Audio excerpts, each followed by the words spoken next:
తెలంగాణ రాష్ట్రంలో ప్రజాప్రభుత్వం ఏర్పడి సంవత్సరం పూర్తయిన సందర్భంగా రాష్ట్ర మరియు వికారాబాద్ నియోజకవర్గ ప్రజలకు శుభాకాంక్షలు తెలియజేస్తున్నాను.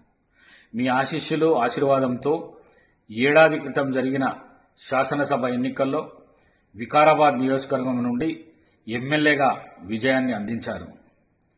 రాష్ట్ర ముఖ్యమంత్రి శ్రీ రేవంత్ రెడ్డి గారి ఆలోచన మేరకు అన్ని పార్టీల మద్దతుతో రాష్ట్ర అత్యున్నత పదవి అయిన అసెంబ్లీ స్పీకర్గా ఏకగ్రీవంగా ఎన్నికై సమర్థవంతంగా పదవి బాధ్యతలు నిర్వహిస్తున్నాను. ఇదంతా మీ ఆశీర్వాదం. ఢిల్లీకి రాజైన అమ్మకు కొడుకే నేను ఎంత పెద్ద పదవిలో ఉన్నా నా ఆత్మ నా శ్వాస వికారాబాద్ ప్రజలే.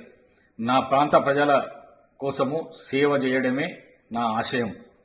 రాష్ట్ర ముఖ్యమంత్రి శ్రీ రేవంత్ రెడ్డి గారి నాయకత్వంలోని ప్రజాప్రభుత్వము అద్భుతంగా పనిచేస్తుంది. అభివృద్ధి సంక్షేమం కార్యక్రమాలు చాలా బ్రహ్మాండంగా ముందుకు తీసుకొని పోతున్నది.